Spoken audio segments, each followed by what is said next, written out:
On the Mercedes-Benz Vans phone line, the one and only Rap Sheet Ian Rapoport back here on the show. How are you doing, Ian? What's up, man? How are you? I'm hanging in there. I'm doing very well. Boy, is there a lot going on. Bodied by George Kittle. That's all right. Apparently, it's fine. He accuses me of being a 1A guy and being diabolical on a plane, and I am who I am. That's it. You know, I only know one speed, just like George. You know, so I'd like to know how he ended up 19C in the middle. 19D. Not booking early enough. I don't know, man. What are we doing here? He's a man of the people. George Kittle in he's a big man of the people. row 19. Interestingly enough, you know who's in row 19? Deebo Samuel. Hey.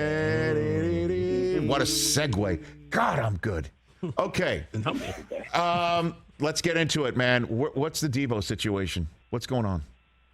What do you got? So he is back in San Francisco. Okay. He has a camp. That's why he's back there. Okay. Although I know, when you post on social media and it's like San Francisco, everyone's like, "Oh my God!" But he has a camp. Okay. Okay. Still invested in the community, which is a good thing. Okay. And his trainer went on and was talking about how he should get paid, which he should be getting paid. Right. And the 49ers would like to pay him.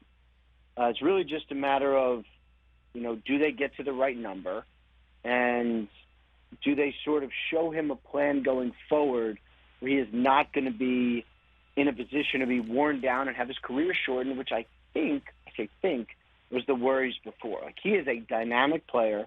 He is a great weapon. He is not a running back, and he does not want to be a running back. Like, would he like to take the ball on end arounds and stuff? Yes, I think he would, but he would not like to have, 10 carries up the middle. They did draft a running back in the mid-rounds. They have some guys coming back from injury, so I think that, he would be in a situation where he didn't need to be used like that. And all of that will kind of add to the decision of Deebo Samuel whether or not to accept an eventual offer from the 49ers. And so that's a 3-part, I guess, wish list. And the money, that can always be worked out. Irreconcilable is where the Niners are located. That's not an issue anymore? Or where does that rank? And that, because that was the hot conversation when we were going to Vegas for the draft in the weeks prior and during the draft, is that Deebo just doesn't want to live and be out in Northern California, in Santa Clara. So where does that hit? I mean, I must say, I never quite heard it like, I know some talked about it. I never quite heard it like that, where he just did not want to be in California. I think he likes being with a coach who's really good and a team that just went deep into the playoffs. Now, he didn't get the ball a ton in the playoffs at the end, so that was a little concerning. But, I've always said I believe their issues are fixable. It's just not an easy fix. So it's not just about money. I think money will be part of it. But him showing up for minicamp, didn't do anything, but showed up, allowing them to talk to him to sort of start the process of, like, you are valued in these ways. Here's how we are going to make it better. I think that probably helped. And the fact that he's back in town, at least somewhat open to a deal, I think that probably helps. So, there's some good things here. They just got to figure it out completely. Well, and the last item on that punch list, if you will, Ian Rapoport, that is reconcilable or potentially irreconcilable is Kyle Shanahan codifying, putting down a number or a plan that Deebo will give a check mark to that involves play calling and his usage. And so what is the sensitivity on that front? I understand what Deebo's is. What about Kyle Shanahan's on that front that you might know about? Well, one thing about Kyle Shanahan, and he is, as a pure play caller, like, there's a lot of things that go into being a head coach, but just as a play caller, I feel pretty confident in saying he is about as good as it gets. Right. Uh-huh. And I imagine that he can come up with a way where they can be really, really successful on offense. They can have dynamic players make dynamic plays and have it be at a point where Deebo is okay with the way he's being used. Like, I think they can come up with some sort of a happy medium. Now, it's on the personnel side to find the players, draft the players maybe, to kind of fill the void there. And if Deebo's not getting 10 carries, a game than someone else is, are those players good enough to do it? Is it Trey Sermon, who last year didn't do a ton, was a little injured? Is it someone they drafted this year? I mean, there are options, but it's sort of on the coaching staff and personnel staff now to properly find the pieces to get the same productivity while keeping someone as talented as Deebo Samuel as safe as he desires. Ian Rapoport here on the Rich Eisen Show. What's the scoop with James G? Yeah, I know your report this week saying that he got a good checkup and report from Dr. Neil Elitrosh out here, the famed orthopedic surgeon and doctor, on his shoulder, and that in mid-August clearance could hit. But the timing, how does this work, and what do you see for his future, Ian Rapoport? Well, he is throwing and has been throwing for several weeks. That's good. Okay. I believe he can throw deep now, make real throws, like the 40-yard out. Like, he can do that. That is very good. That's not what we're talking about. And I think by probably early August, he'll be able to be unrestricted.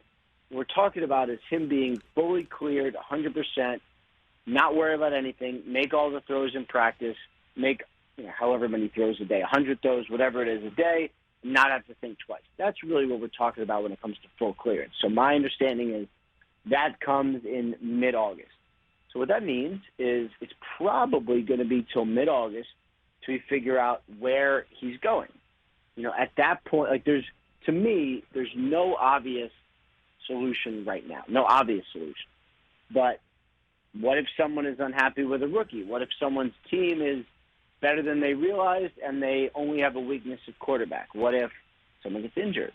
The longer this plays out, the better chance it is the 49ers could have someone to trade him to, but, there is always a possibility that they don't, and then what do they do? Do they keep him under the salary? Do they ask him to take a pay cut? Which, who knows if they'll do that? Do they just cut him? There's still so much to play out here. Well, I mean, wouldn't he demand a release? I mean, wouldn't he just say, look, I mean, clearly you got to move to Lance.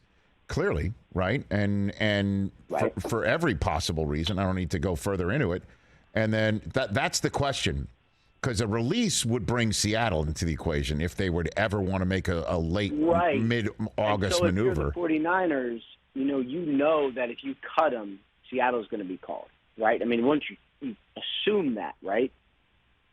So then, that makes cutting him not very palatable, right? Right. So what do you think? I'm trying to figure it out. I just cannot, the reason we're talking about this and the reason it's been such an interesting issue is neither you nor I have the answer. There's no answer because they want to trade him. They do believe Trey Lance is going to be really, really good, paying off that big trade they made last year. They don't want to cut him, but they might have to cut him, or they could say, you know what, we're going to pay the salary so he doesn't go anywhere else and he gives us insurance. They could do that too. And if you're Jimmy G, do you demand to be cut, or do you say, you know what, I'll take $20 million. I'll just take $20 million. Ian Rapoport. For the record, Rich, yes, I will take $20 million. Very good. I'll mark you down as a yes. Ian Rapoport here on the Rich Eisen Show. So I still have on my desk, because he hasn't signed yet, Kyler Murray's agent's Kyler Murray stationery missive that got thrown out there right before the combine about he absolutely wants to be your long-term quarterback, Arizona, and he desperately wants to win the Super Bowl, and then all the business talk after that. And now, Tuesday, rubber meets road. It's time for the Arizona Cardinals to open training camp. What can you tell me about Kyler Murray's contract and all of that right now, Ian Rapoport?